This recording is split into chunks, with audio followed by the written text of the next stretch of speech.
Hey everyone, Daniel here, and I love movies, at least when Hollywood doesn't ruin them. And thank God it didn't happen this time because Spider-Man is finally back in the Marvel Cinematic Universe for Spider-Man Homecoming. In Spider-Man Homecoming, it's kind of a mixture between a teen drama and a coming-of-age story starring Tom Holland as Peter Parker.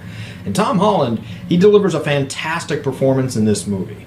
As far as I'm concerned, he's the best Spider-Man that I've ever seen. He's not only believable and sincere, but he's actually surprisingly funny, in a sort of socially awkward way. But what I really love most about this performance is that he really embodies that sort of crusader for the little man persona. He's always wanting to do more, and when he sees the Vulture and his gang getting these like weird alien weapons that are left over from the Battle of New York and trying to sell them off to criminals, he leaps right into action.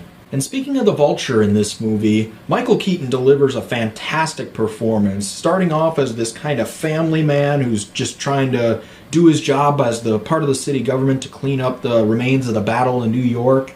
And then he gets fired by this mean government lady in the beginning of the movie, loses his job and has to find a new way to support his family, and ends up turning in from this loving family man to someone who kind of takes that love a little bit too far in the wrong direction and actually becomes quite a sinister villain in his own right. He has a couple of scenes that really just stand out, and I really loved him in this role.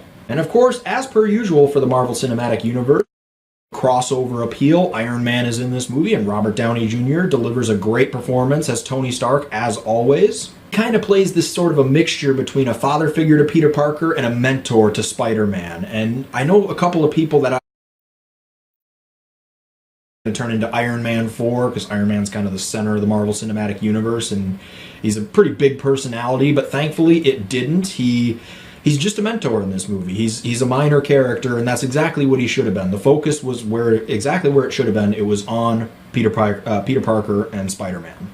And as far as the comedy goes, I wasn't really looking forward to a whole lot of that in this movie. I know the MCU, most of their movies are actually quite funny, but I wasn't really expecting a whole lot from this Spider-Man movie, and I was pleasantly surprised. The comedy there were actually a couple of things that were really funny. There's this character played by Zendaya. I hope I'm pronouncing that right.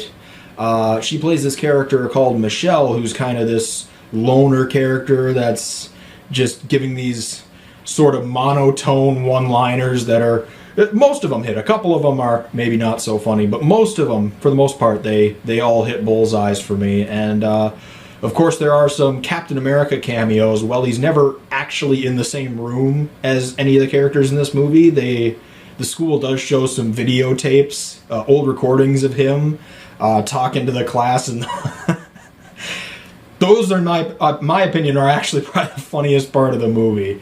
So yeah, Captain America A+, even though he wasn't technically in the movie, I guess you'd say. Old recordings, whatever. He was in the movie, but he wasn't in the movie, if that makes any sense. But absolutely hilarious. And of course, as everyone's learned by now, the Marvel movies, they all have those after credits scene, but make sure you stay to the very end.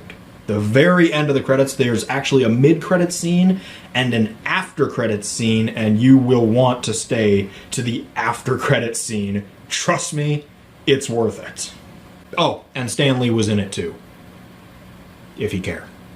Hey guys, thanks for watching. If you liked this video, click the subscribe button to get all the latest updates from the show.